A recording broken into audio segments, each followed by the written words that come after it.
இன்னைக்கு நம்ம என்ன பார்க்க போறோம் சொல்லி பார்த்தோம்னா, ஒரு நேயர் கேள்வி கேட்டிருக்கார். அவருடைய கேள்வி என்னன்னு சொல்லி பார்த்தோம்னா, நாம் உபயோகப்படுத்திய ஆடையை, அதாவது நாம் உடுத்தி பார்த்த, நாம் உடுத்தி கொண்டிருந்த ஆடையை தானம் செய்யலாமா என்பதுதான் அவருடைய கேள்வியாக அமைந்திருக்கிறது.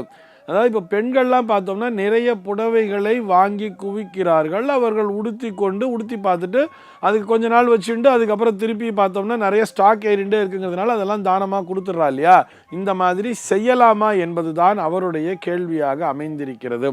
முதல்ல தானம்னா என்ன, தர்மம்னா என்னங்கிறத புரிஞ்சுக்கணும். இதை நம்ம அடிக்கடி பார்த்துட்டு இருக்கோம்.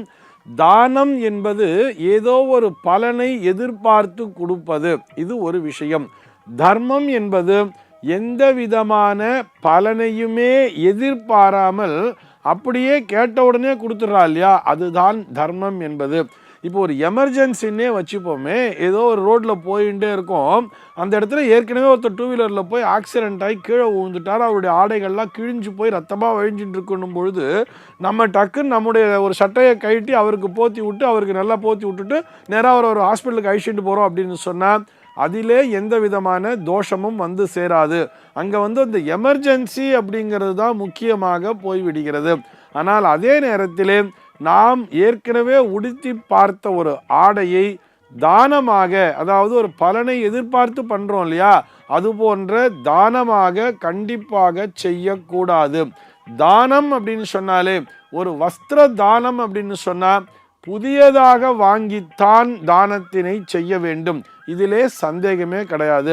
ஆனால் சார் என்கிட்ட ஒரு 5000 புடவைக்கு மேலே இருக்குது, நான் இதெல்லாம் ஒரு தடவை தான் நான் உடுத்தி பார்த்துருக்கேன், அதனால் இதை நான் அப்படியே யாருக்காக கொடுத்துடலான்னு நினைக்கிறேன், ஏதோ ஒரு முதியோர் இல்லத்துக்கோ இல்லை ஆதரவற்ற பெண்கள்லாம் இருக்கக்கூடிய ஒரு விடுதிக்கோ கொடுத்துடலான்னு இருக்கேன்னு சொன்னால் அதனை நன்றாக துவைத்து உலர வைத்து அதன் பின்னால் கொடுத்து விட வேண்டியது அது தர்மம் தானே தவிர அது தானம் அல்ல. ஈவன் அதிலே கூட நம்ம நல்ல பலன் கிடைக்கணும்னு நினச்சா நம்ம அவர்களுக்கு புதியதாகவே கூட வாங்கி கொடுத்து விடலாமே. அதே அந்த ஏழை குழந்தைகளுக்கு நாம் உதவி செய்ய வேண்டும், ஏழை பெண்களுக்கு நாம் உதவி செய்ய வேண்டும், ஆதரவற்ற நிலையிலே இருக்கக்கூடிய வயதானவர்களுக்கு உதவி செய்ய வேண்டும்னு சொன்னால், நம்மால் முடியும்னு சொன்னால் புதியதாகவே வாங்கி தந்து விடலாம். இதில் அடிக்கடி ஒரு விஷயம் எங்கள் அப்பா அடிக்கடி சொல்லுவார், தேவைக்கு அதிகமாக வைத்து கொள்பவர்கள் அனைவருமே திருடன் தான் அப்படின்னு சொல்லுவார். எதுக்கு 5000 புடவையெல்லாம் வாங்கி வச்சுக்கணும்? நமக்கு எத்தனை ஆடைகள் தேவையோ அது மட்டும் வாங்கிண்டா போதும் தானே. நமக்கு எதுக்கு எக்ஸஸாக வச்சுக்கணுங்கிற விஷயத்தை யோசிச்சு பாருங்களேன். அவ்வளவு தேவையே இல்லையே. அந்த நாளில் பார்த்தோம்னா வெறும்னா இந்த தீபாவளி இல்லைன்னா பொங்கல் இதுக்கு மட்டும்தானே ட்ரெஸ்ஸு வாங்குவா.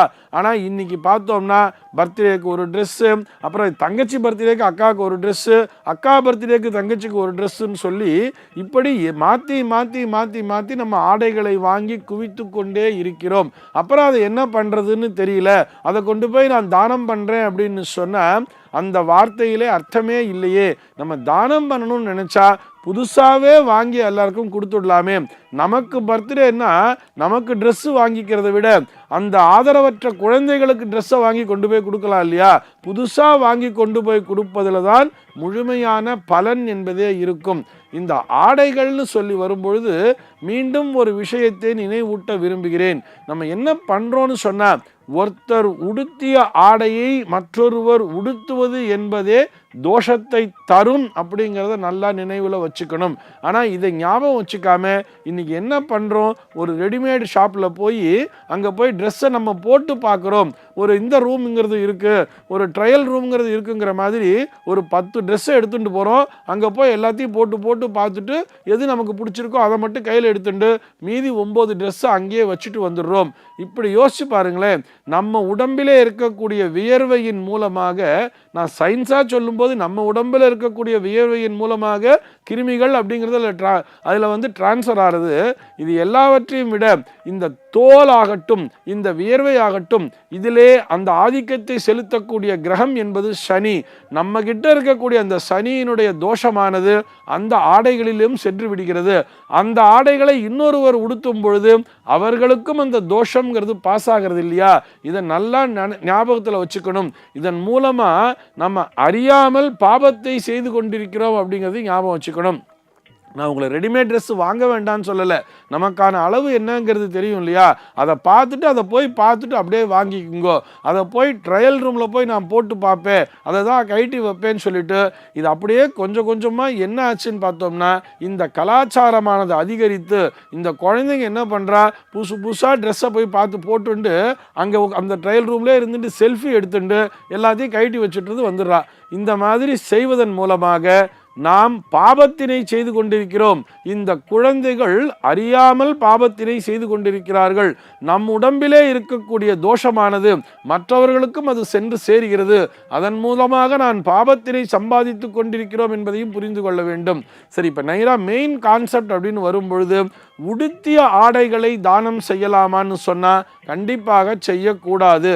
அதனை சரி என்கிட்ட அதிகமாக இருக்குது சார் அப்படின்னு சொன்னால் அதனை அந்த ஏழை எளியோர்களுக்கு தர்மமாக கொடுத்து விட வேண்டியது. அது கூட எப்படி கொடுக்கணும்னு சொன்னால் நன்றாக உலர்த்தி, அதாவது நன்றாக அவற்றை துவைத்து நல்ல வெயிலில் உலர்த்தி அதுக்கப்புறம் அதை மடித்து கொண்டு போய் அழகாக அவர்களுக்கு தர்மம் என்ற பெயரிலே கொடுத்து விட வேண்டியது. அவற்றை தானமாக செய்யக்கூடாது. ஆனால் அதைவிட ஒரு படி மேலான விஷயம் என்னவென்று சொன்னால் புதியதாக ஆடைகளை வாங்கி தானம் அளிப்பதன் மூலமாக நிச்சயமாக உங்களுக்கு புண்ணியம் என்பது சேர்வதோடு அபரிமிதமான நற்பலன்கள் என்பது கிடைக்கும். சர்வே ஜனாஹ சுகினோ பவந்து.